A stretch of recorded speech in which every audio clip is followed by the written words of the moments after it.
And me and my buddy, who's passed away, named Bill Bonnell, we're sitting in the very back. We're lined up in the back. Well, they lifted the top of the casket up. You rise nowhere. And the wife went down, took the baby down, and put it on his chest. And then they started pounding on him and said, "Rise, rise." We're in the back. I'm going, oh shit.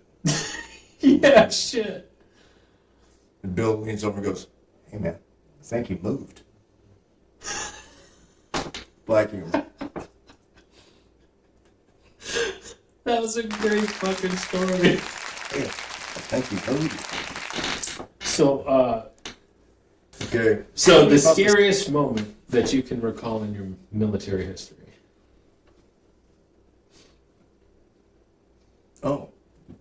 Oh, he says. Well, I mean, it's not going to be what you think it is. Oh shit. Now I'm scared myself. We were doing a training mission during in Fort Benning. Of course it was Benny. Oh, Fort just to skip a beat here. You did the Green Monster, right? You're talking The about Green Monster of Georgia. The green- giant hill of basic training. Yeah. Which you can see. And usually the Green Monster, I know where it is. It's right now. It's where Ranger Indoctrination Program is in RAST. They have that directly assigned. Well, yeah. Hopefully we're talking about the same 45-degree hill. Yeah, the same one is coming off of the airfield there at Fort Benning. It's kind of like, it's usually at the end of the 5-mile run, and that's the last thing you do is go up that hill. That fucking hill. Yes. Anyway, just so that my audience and my viewers know that you actually ran up that treacherous fucker. Anyway, Well, many times. the worst moment you can remember. Sorry, didn't mean to get off. Okay, track. well, all right, this is not going to sound like much, but it was kind of an emotional event for me. No, Was it scary or emotional? have you ever been bitten in the ass by a snake? I can't say that I have. Yeah, well, yeah, that's You got bit in the ass by a fucking snake. copperhead. Well, that's not great. Out doing what you do in you're in the field, you can't take toilet breaks because you just got to dig a hole. Got your e-tool, you dig a hole, you squat over it, and hopefully you have enough toilet paper from back then it was C rations. Now it's MREs. But, I mean, you would hope to have enough Napkins. Napkins. Actually, that's what the back of the t-shirt was for anyway. Don't worry about it. Yeah, just cut a strip off. And I just wash it when you get home. But, yeah, I squatted down, and I felt something kind of... And back then, I don't know why we did it, but we used to carry the flashlight, the L-shaped flashlight. Yeah, the L-shaped flashlight. I remember turning around, of course, mine had a red filter on it. Turns out, I looked down at his biggest copperhead. It just bit me in the ass. Oh my fuck. Who sucked out the poison, John? That's when I was wondering, I believe it or not, I was thinking that myself, and I went to find a medic, and they had it back down. Of course they did. They ain't sucking shit. Well, No. they would have if they had to suck your ass. But Or that's like a fairy tale. no, it was not. It wasn't pretty. And another time, my team in RRD, Regimental Reconnaissance Detachment, is now a Regimental Reconnaissance Company. They used to call us the Outlanders. Yeah, because we couldn't figure out a release point for a jump to save our lives, especially a night jump. So we could pretty much plan on doing a tree landing. Caught in the tree, by the way. That's what that is.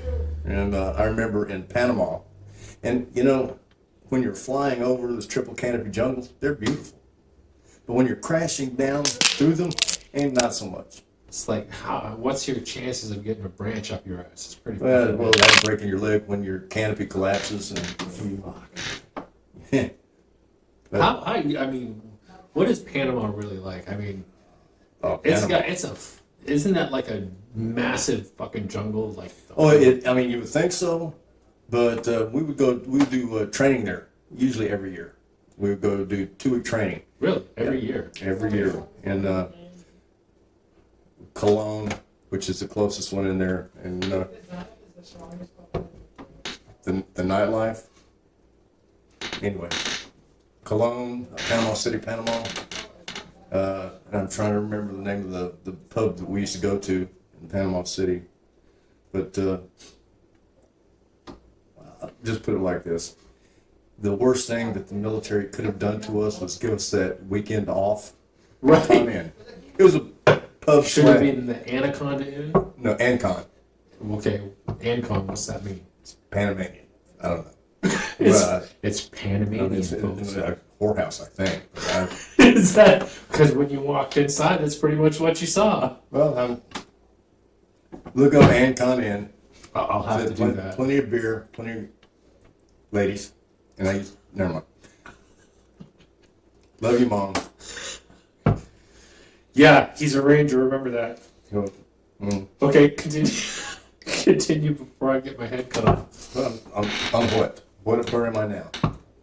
You're on Ancon Inn. Oh, the Ancon Inn. And like I said, the worst thing the military did to us was give us those 2 days off. Because inevitably we would come back and our first sergeant, who was a satanic bitch, I love him though, he's a great guy. Jake. Because we all love those who worship the devil. Well, no, Jake and he knew what we were going to do, and he warned us not to do it before we did it. So when we got back there on that Monday morning, we were going for a 5-mile nut buster. Period. Full stop. And another thing. This is also the same guy that now, when I was in 2nd Ranger Battalion, Fort Lewis, Washington, we had a sergeant major who will remain anonymous. They all do. But he for some reason he thought that it would be a great way for us to climatize from Fort Lewis, Washington. You know, which is quite a bit like up here, but it's Fort Lewis, Washington, rains all the time, constantly. You know, rather cool. Seldom if ever gets above 70 degrees. He thought, well, best way for us to climatize when we jump into Panama. We would jump into Gatun, D.C., which was exactly 12 miles from Fort Sherman. Was he thought, you know, them road marching from Gatun, D.C. to Fort Sherman is a great idea. Help them climatize. I don't think so. No, we lost about 70% of the battalion. Yeah. Heat exhaustion. It sounds like me going from Maine, going to basic training, ended up in Georgia in 123 degree and passing out in 15 minutes. Kind of like that. Yeah, pretty much. Yeah. Which you can see that story here. But, yeah. So there was while I was in the military, I was stationed in Fort Riley, Kansas. Here's a good story for it. So while I was there, I got the notion that I would be a good DJ. So I went to the nearest bar who needed a DJ, which happened to be a country bar. And I decided that... Yeah, you read country. Yeah, because...